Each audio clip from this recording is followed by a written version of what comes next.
I want to begin by explaining that my mother-in-law, whom I'll call Mill, has never been fond of me. From the moment I started dating my husband, she was courteous when he was around but icy when we were alone. Over the years, as we moved toward engagement and wedding planning, she found subtle ways to make it clear I wasn't truly part of her family. I tried to overlook her behavior, hoping she'd eventually come around.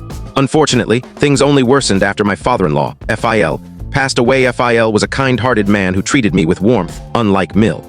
Before his sudden passing, he shared with my husband and me that he'd set aside money to fund our dream wedding. We were deeply touched and grateful for his generosity, wanting to honor his wishes for our special day.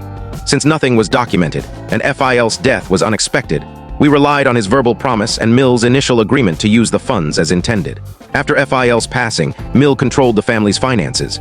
She reassured us early on that we could still access the money for our wedding, as Phil had wanted Dot despite our strained relationship. I trusted her, perhaps naively.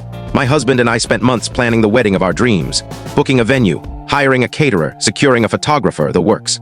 Mill chose to stay uninvolved in the planning, which I honestly preferred given her attitude toward me. Still, we kept her updated on major decisions. We set a date, sent invitations, and even included my husband's older sister, Sil, as a bridesmaid. Sil and I weren't particularly close.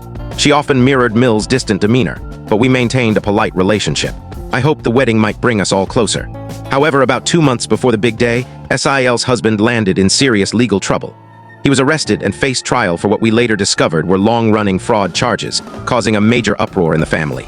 Sil was overwhelmed with stress, and Mill was beside herself, lamenting how awful it would be if her son-in-law missed the wedding or, worse, ended up in prison. My husband and I sympathized with Sil's situation, but we were firm that the money Phil set aside was for our wedding. We didn't mention this to Sil directly, as we never imagined anyone would touch those funds for another purpose. Unbeknownst to us, Mill had other ideas. Without our knowledge, she used the wedding fund to bail out Sil's husband.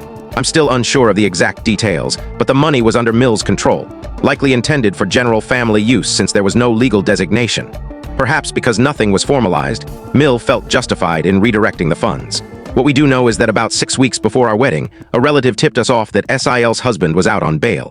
Confused, as the bail amount was steep and Sil couldn't have covered it alone, we grew suspicious.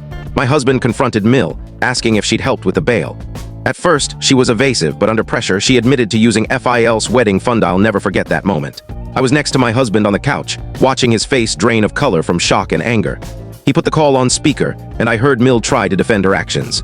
She was defensive, claiming we had no choice, and that family comes first. She insisted Phil would have wanted it this way to ensure everyone, meaning Sil's husband, could be at the wedding. I interjected, asking why she'd take our wedding. I can't tell you the full story in short.